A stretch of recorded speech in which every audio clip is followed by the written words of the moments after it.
संसाधन एवं विकास चैप्टर 1। क्या आप उन वस्तुओं का नाम बता सकते हैं जो गांव और शहरों में हमारे जीवन को आराम पहुंचाता है? ऐसा वस्तु की एक सूची तैयार करें और इनके बनाने में प्रयोग होने वाले पदार्थ का नाम बताइए। हमारे पर्यावरण में उपलब्ध प्रत्येक वस्तु जो हमारी आवश्यकता को पूरी करने में प्रयुक्त की जा सकती है और जिसको बनाने के लिए प्रौद्योगिकी उपलब्ध है, जो आर्थिक रूप से संभव्य और सांस्कृतिक रूप से मान्य है, एक संसाधन है हमारे पर्यावरण में उपलब्ध वस्तुएं। भौतिक पर्यावरण, प्रकृति, संस्थाएं, प्रौद्योगिकी मानव। प्रकृति, प्रौद्योगिकी और संस्थानों के माध्यम अंतर संबंध की रूपांतरण प्रक्रिया प्रकृति, प्रौद्योगिकी और संस्थाओं के पारस्परिक क्रियात्मक संबंध में निहित है। मानव प्रौद्योगिकी द्वारा प्रकृति के साथ क्रिया करते हैं और अपने आर्थिक विकास की गति को तेज करने के लिए संस्थाओं का निर्माण करते हैं। क्या आप भी अन्य बहुत से लोगों की तरह संसाधनों को प्रकृति उपहार समझते हैं? ऐसा नहीं है। संसाधन मानवीय क्रियाओं का परिणाम, मानव स्वयं संसाधन का महत्वपूर्ण हिस्सा है। वे पर्यावरण में पाए जाने वाले पदार्थों को संसाधनों में परिवर्तित करते हैं तथा उन्हें प्रयोग करते हैं। इन संसाधनों की वर्गीकरण निम्न प्रकार से किया जा सकता है। उत्पत्ति के आधार पर जैव और अजैव। समाप्ति के आधार पर अनवीकरण योग्य। स्वामित्व के आधार पर राष्ट्रीय और अंतर्राष्ट्रीय, व्यक्तिगत, सामुदायिक। विकास के स्तर पर भंडार और संचित कोश। संभावी विकसित। संसाधन का वर्गीकरण।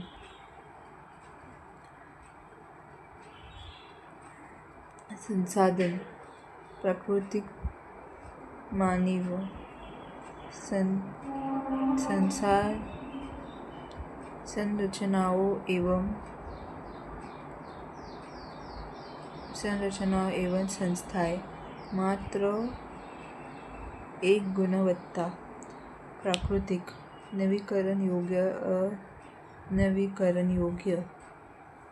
नवीकरण योग्य सतत प्रवाह जैसा पवन, जैज। प्राकृतिक, वनस्पति, वन्य जीव। अनवीकरण योग्य, पुनः चक्रीय, अचक्रीय। पुनः चक्रीय जैसे धातु, अचक्रीय जैसे जीवाश्म ईंधन। संसाधनों का वर्गीकरण।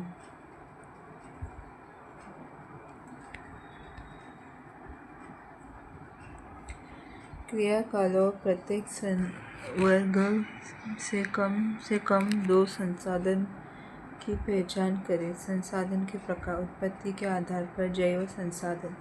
इन संसाधनों की प्राप्ति जीव मंडल से होती है। इनमें जीवन व्याप्त है, जैसा मनुष्य, वनस्पति, प्राणीजात, मत्स्य जीवन, पुनर्धन आदि। अजैव संसाधन वे सारे संसाधन जो निर्जीव वस्तुओं से बने हैं अजैव संसाधन कहलाते हैं। उदाहरणतः चट्टानों और धातुएं।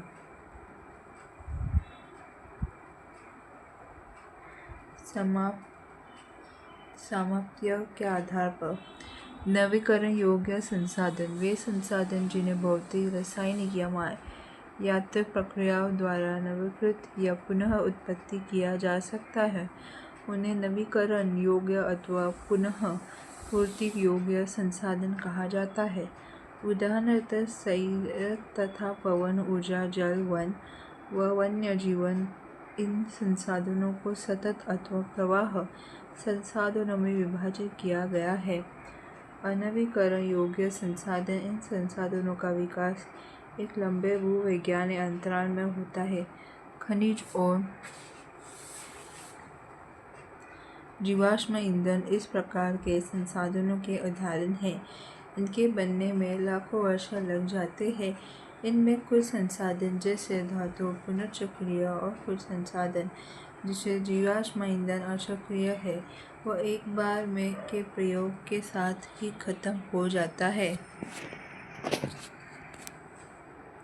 स्वामित्व के आधार पर व्यक्तिगत संसाधन। संसाधन निजी व्यक्तियों के स्वामित्व में भी होता है। बहुत से संस्थान के किस पास सरकार द्वारा आवंटित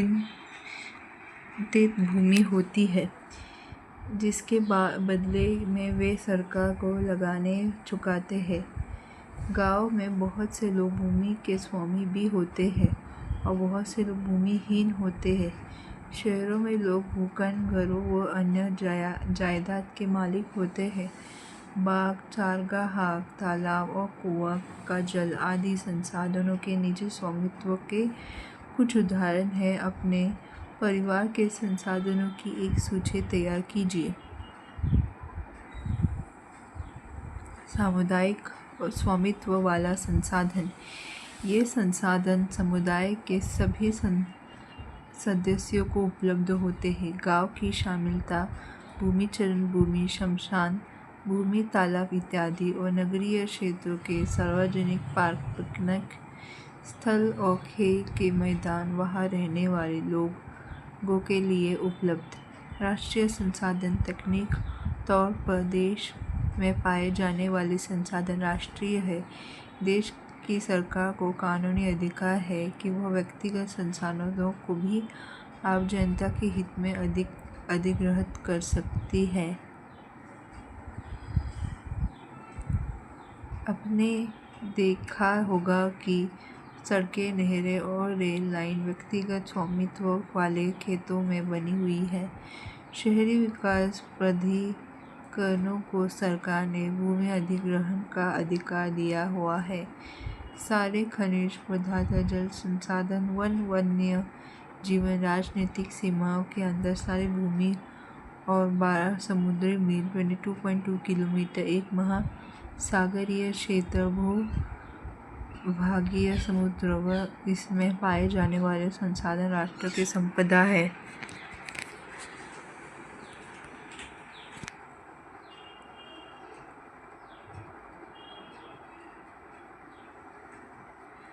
अंतर्राष्ट्रीय संसाधन। कुछ अंतर्राष्ट्रीय संस्थाएं संसाधनों को नियंत्रित करती है।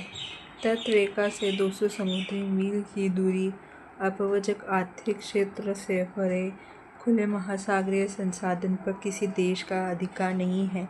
इन संसाधनों को अंतर्राष्ट्रीय संस्थानों की सहमति के बिना उपयोग नहीं किया जा सकता। क्या आप जानते हैं कि भारत के पास अपवर्जक आर्थिक क्षेत्र से दूर हुई हिंद महासागर की तलहटी से मैंगनीज ग्रंथियों का खनन करने का अधिकार है। कुछ अन्य अंतर्राष्ट्रीय संसाधनों की पहचान करें।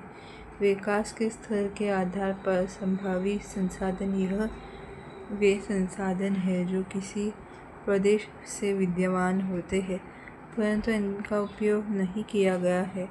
उदाहरण के तौर पर भारत के पश्चिम भाग, विशेषकर राजस्थान और गुजरात के पवन में और सौर ऊर्जा संसाधनों की अपार संभावना है परंतु इनका सही ढंग से विकास नहीं हुआ है।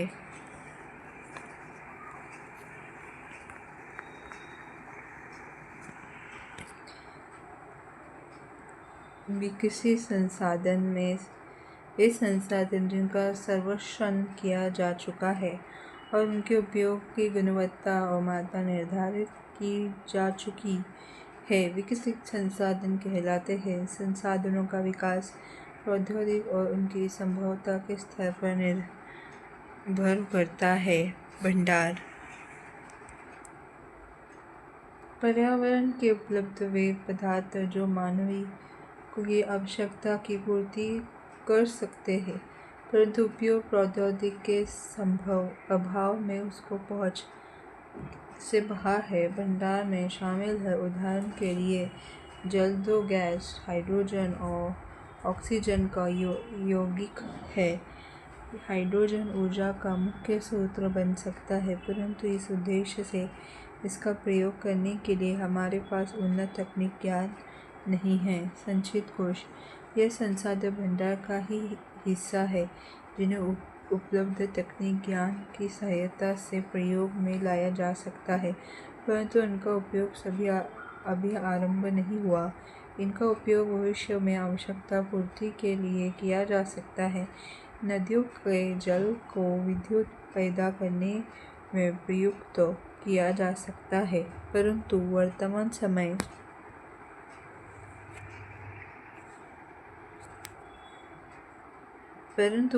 समय में इसका उपयोग सीमित पैमाने पर ही हो रहा है। इस प्रकार बाधा में जल, वन आदि संचित कोश में जिनका उपयोग भविष्य में किया जा सकता है। क्रियाकलाप अपने आसपास के क्षेत्र में पाए जाने वाले भंडार और संचित कोश संसाधनों को एक सूची तैयार कीजिए। संसाधन का विकास संसाधन जिस प्रकार मनुष्य के जीवन यापन के लिए अति आवश्यक है, इसी प्रकार जीवन की गुणवत्ता बनाए रखने के लिए भी महत्वपूर्ण है। ऐसा विश्वास किया जाता था कि संसाधन प्रकृति की देन है। परिणाम स्वरूप मानव ने इनको अंधाधुंध उपयोग किया है, जिससे निम्नलिखित मुख्य समस्याएं पैदा हो गई है। कुछ व्यक्तियों के लालचवश संसाधनों का हास्य संसाधन समाज के कुछ ही लोगों के हाथ में आ गया है, जिससे समाज दो हिस्से संसाधन संपन्न एवं संसाधनहीन अर्थात अमीर और गरीब में बढ़ गया है। संसाधन के अंधाधुंध शोषण से वैश्विक परिस्थिति की संकट पैदा हो गया है, जैसे भूमंडलीय तपन, ओजोन परत अवक्षय, पर्यावरण प्रदूषण और भूमि निम्नलिखित आदि है। कल्पना करें कि तेज संसाधन खत्म होने पर इनका हमारी जीवन शैली पर क्या प्रभाव होगा। घरेलू और कृषि संबंधित अस्पष्टता को पुनः चक्रण करने के बारे में लोगों के विचार जानने के लिए अपने मोहल्ले अथवा गांव के एक सर्वेक्षण करें। लोगों से प्रश्न पूछें कि उनके द्वारा उपयोग के लाए जाने वाले संसाधन के बारे में क्या सोचते हैं। अस्पष्टता और इसके उपयोग के बारे में उनका क्या विचार है। अपने परिणाम की समुचित चित्र कोलाज तैयार करें।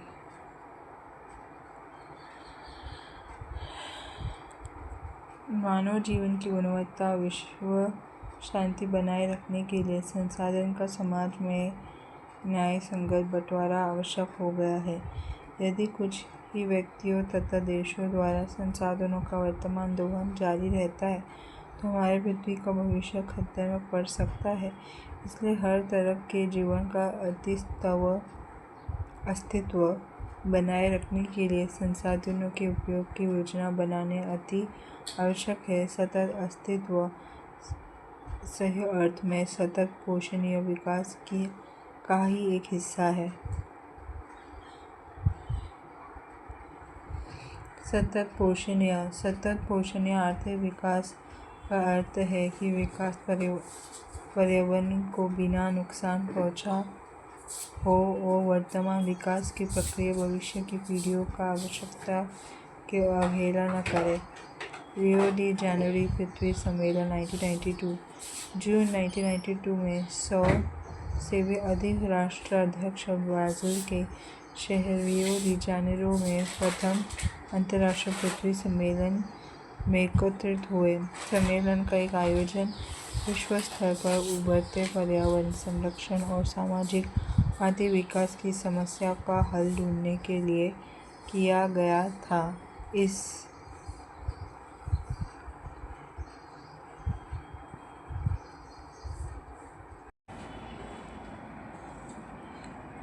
सम्मेलन में एकत्रित नेताओं ने भूमंडलीय जलवायु परिवर्तन और जैविक विविधता पर एक घोषणा पत्र पर हस्ताक्षर किया।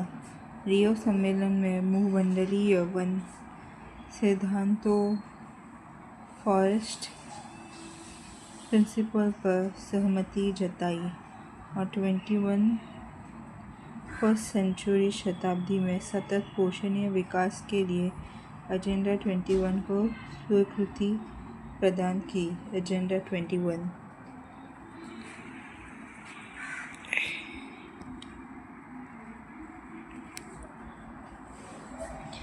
एजेंडा 21 यह एक घोषणा है जिसे 1992 में ब्राज़ील के शहर रियो दी जनवरी में संयुक्त राष्ट्र पर्यावरण और विकास सम्मेलन यूनेस्को के तत्वाधान में राष्ट्रीय अध्यक्षों द्वारा स्वीकृत किया गया था।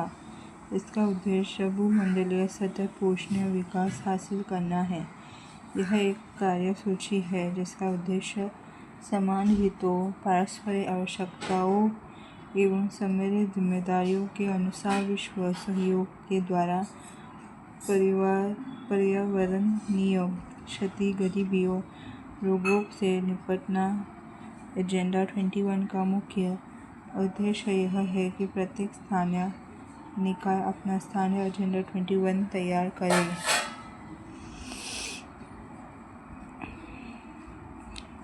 संसाधन नियोजन। संसाधनों के विवेकपूर्ण उपयोग के लिए नियोजन एक सर्वमान्य रणनीति है। इसलिए भारत जैसे देश में जहाँ संसाधनों का उपलब्धता में बहुत अधिक विविधता है, यह और भी महत्वपूर्ण है। यहाँ ऐसे प्रदेश भी हैं जहाँ एक तरह के संसाधनों की प्रचुरता है परंतु दूसरे तरह के संसाधनों की कमी है। कुछ ऐसे प्रदेश भी हैं जो संसाधनों के उपलब्धता के संदर्भ में आत्मनिर्भर है और कुछ ऐसे भी है प्रदेश है जहाँ महत्वपूर्ण संसाधनों की अत्यधिक कमी है। उदाहरणार्थ झारखंड, मध्य प्रदेश और छत्तीसगढ़ और प्रांतों में खनिजों का कोयला के प्रचुर भंडार। अरुणाचल प्रदेश में जल संसाधन प्रचुर मात्रा में पाए जाते हैं परंतु मूल विकास की कमी है।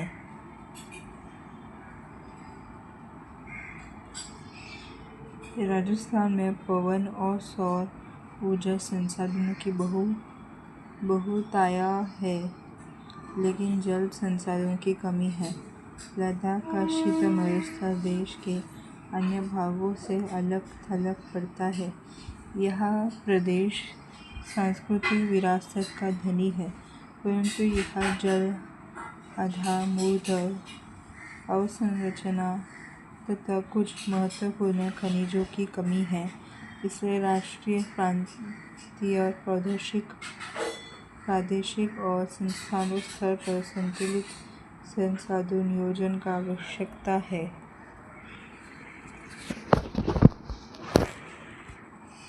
क्रियाकलाप। अपने राज्य में पाए जाने वाले संसाधनों की सूची तैयार करें और जो महत्वपूर्ण संसाधनों की आपके राज्य में कमी है उनकी पहचान करें। भारत के संसाधन नियोजन।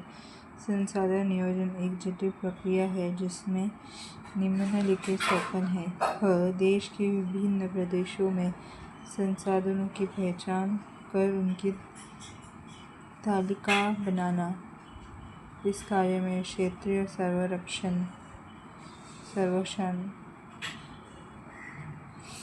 मानचित्र बनाने और संसाधनों का गुणात्मक एवं मात्रात्मक अनुमान लगाने व मापन करना है। संसाधन विकास योजनाएं लागू करने के लिए उपयुक्त प्रौद्योगिक कौशल और संस्थागत नियोजन ढांचा तैयार करना। संस्थान विकास योजनाएं और राष्ट्रीय विकास योजनाएं में समन्वय स्थापित करना।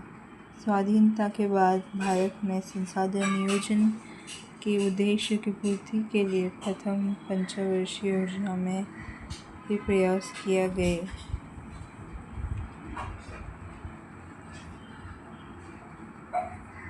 ज्ञात करो।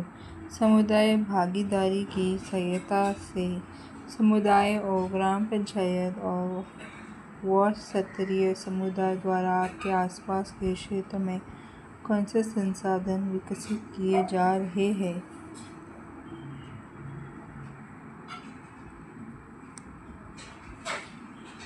किसी क्षेत्र के विकास के लिए संसाधन की उपलब्धता एक आवश्यकता शर्त है, परंतु प्रौद्योगिकी और संसाधन में तदनुरूपी परिवर्तन के अभाव में मात्र संसाधनों की उपलब्धता से ही विकास संभव नहीं है। देश में बहुत से क्षेत्रों में जो संसाधन समृद्धि होते हुए भी आर्थिक रूप से पिछड़े प्रदेश की गिनती में आते हैं। इसके विपरीत कुछ ऐसे प्रदेश भी हैं जो संसाधनों की कमी होते हुए भी आर्थिक रूप से विकसित है।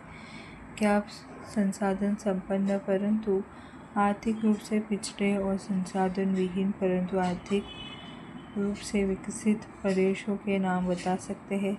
ऐसी परिस्थितियों होने के कारण बताइए। उपनिवेशन का इतिहास हमें बताता है कि उपनिवेशियों में संसाधन संपन्न प्रदेश विदेश आक्रमणकारियों के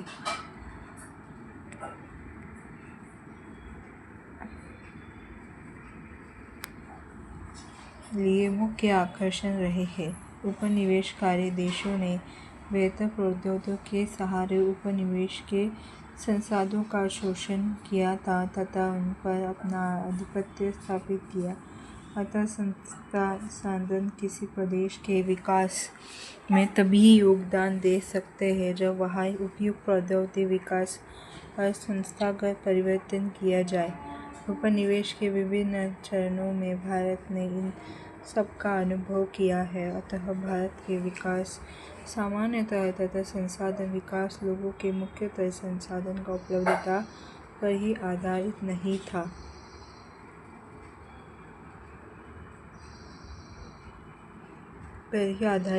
बल्कि इसमें प्रौद्योगिक मानव संसाधन को गुणवत्ता और ऐतिहासिक अनुभव का भी योगदान रहा है। संसाधनों का संरक्षण। संसाधन किसी भी तरह के विकास में महत्वपूर्ण भूमिका निभाते हैं, परंतु संसाधन का विवेकहीन उपभोग और अति उपयोग के कारण कई सामाजिक, आर्थिक और पर्यावरणीय समस्याएं पैदा हो सकती हैं। इन समस्याओं से बचाव के लिए विभिन्न स्तरों पर संसाधन का संरक्षण आवश्यकता है। भूतकाल से ही संसाधनों का संरक्षण बहुत से नेताओं और चिंतकों के लिए चिंता का विषय रहा है।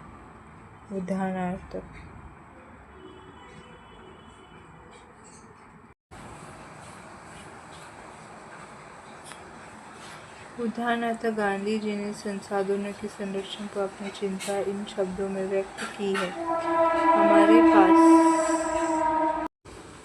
हमारे पास हर व्यक्ति की आवश्यकता पूर्ति के लिए बहुत कुछ है, लेकिन किसी के लालच की संतुष्टता के लिए नहीं। अर्थात हमारे पास पेट भरने के लिए बहुत है, लेकिन पेट भरने के लिए नहीं। उनके अनुसार विश्व स्तर पर संसाधन ह्रास के लिए लालची और स्वार्थी व्यक्ति तथा आधुनिक प्रौद्योगिकी शोषणात्मक प्रवृत्ति जिम्मेदार। वे अत्यधिक उत्पादन के विरुद्ध थे और इसके स्थान पर अधिक बड़े जनसमुदाय द्वारा उत्पादन के पक्षधर है।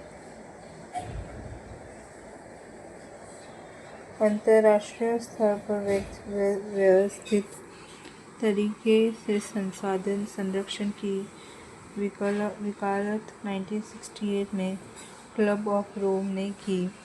तत्पश्चात 1974 में शेम्स ने अपनी पुस्तक स्मॉल इज ब्यूटीफुल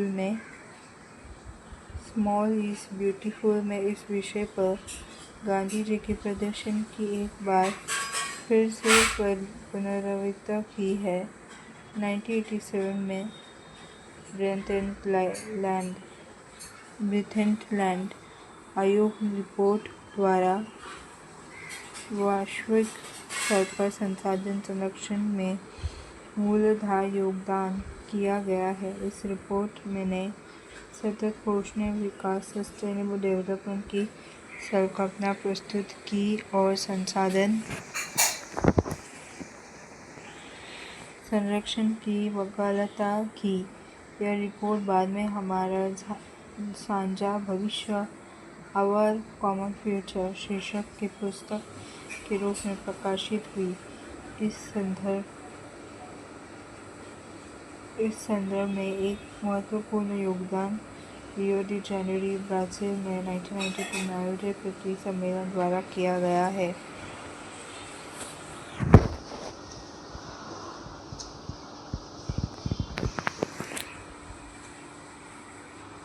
भू संसाधन। हम भूमि पर रहते हैं जिस पर अनेक आर्थिक क्रियाकलाप करते हैं और विभिन्न रूपों से इसका उपयोग करते हैं। अतः भूमि एक बहुत महत्वपूर्ण प्राकृतिक संसाधन है। प्राकृतिक वनस्पति, वन्य जीवन, मानव जीवन, आर्थिक क्रियाएं, परिवहन तथा संचार व्यवस्थाएं भूमि पर ही आधारित है। परंतु भूमि का एक सीमित संसाधन है, इसलिए उपलब्ध भूमि का विभिन्न उद्देश्य के लिए उपयोग सावधानी और योजनाबद्ध तरीके से होना चाहिए।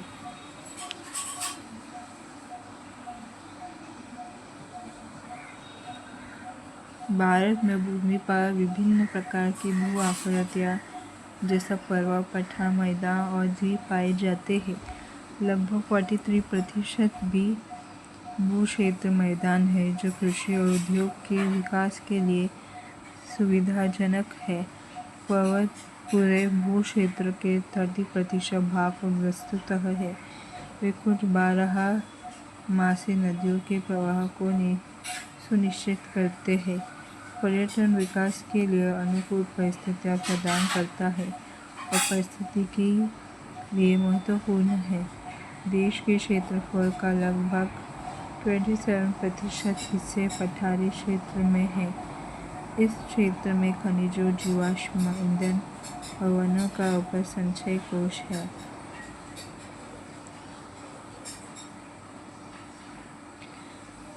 मुख्य भू आकृति का अंतर्गत क्षेत्र मैदान, पर्वत, पठार 27%, मैदान 43%, पर्वत 30%।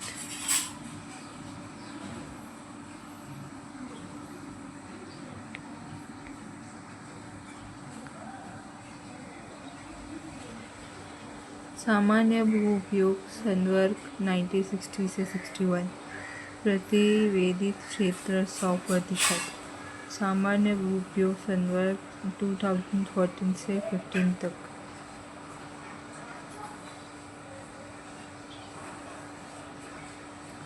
वन 80.11%, बंजर तथा कृषि अयोग्य जगह भूमि 1811, गैर कृषि प्रयोजन के अंतर्गत क्षेत्र 4.95%, स्थायी चारागाहों तथा अन्य गोचर भूमि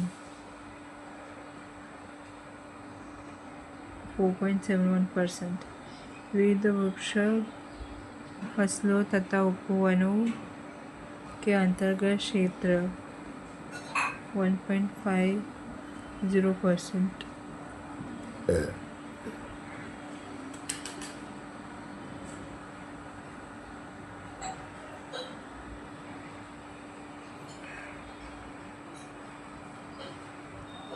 कृषि योग्य बंजर भूमि 60.23% या 4.0%, परती भूमि के अतिरिक्त अन्य पुरातन परती 3.50-3.6, वर्तमान परती शुद्ध निवल बोया गया क्षेत्र 46.26%।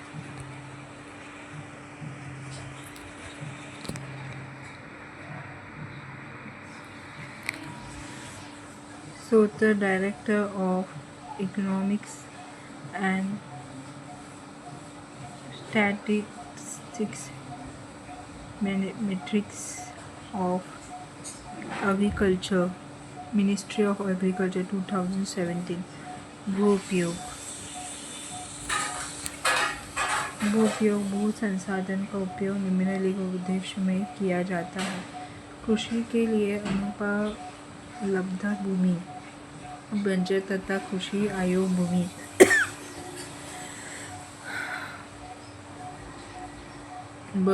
गैर कृषि प्रयोजन में लगाई गई भूमि जैसे इमारत, सड़कें, उद्योग इत्यादि। 3. परत भूमि में अतिरिक्त अन्य कृषि अयोग्य भूमि। स्थायी चरागाहों तथा अन्य गोचर भूमि। विविध वृक्ष फसलों तथा उपवनों के अधीन भूमि जो शुद्ध ही बोए गए क्षेत्र में शामिल नहीं। कृषि योग्य बंजर भूमि जहाँ 5 से अधिक वर्षा से खेती न की गई हो। परत भूमि वर्तमान जहाँ एक कृषि वर्ष या उससे कम समय से खेती न की गई हो।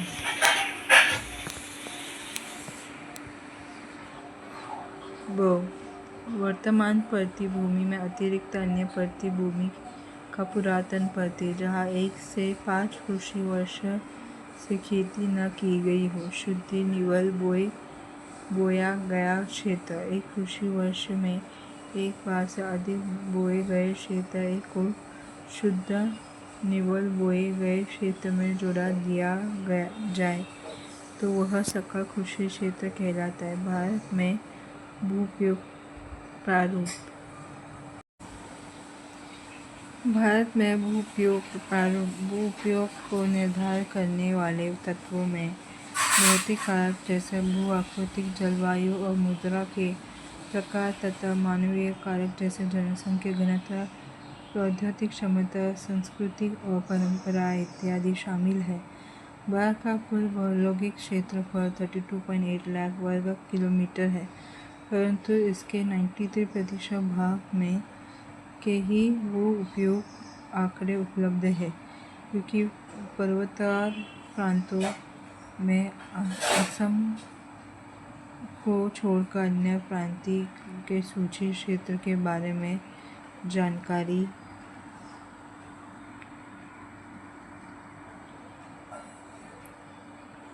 उपलब्ध नहीं है। इसके अलावा जम्मू और कश्मीर के पाकिस्तान और चीन अधिकृत क्षेत्रों के भूमि उपयोग का सर्वेक्षण भी नहीं हुआ। क्रियाकलाप में उपयोग के 2 वृत्त चित्र 1.4 की तुलना करके पता लगाइए कि 1960 से लेकर 61 तक 2014 से 15 के बीच शुद्ध निवल बोए गए क्षेत्र और वनों के अंतर्गत भूमि में बहुत सीमित परिवर्तन क्यों आया है।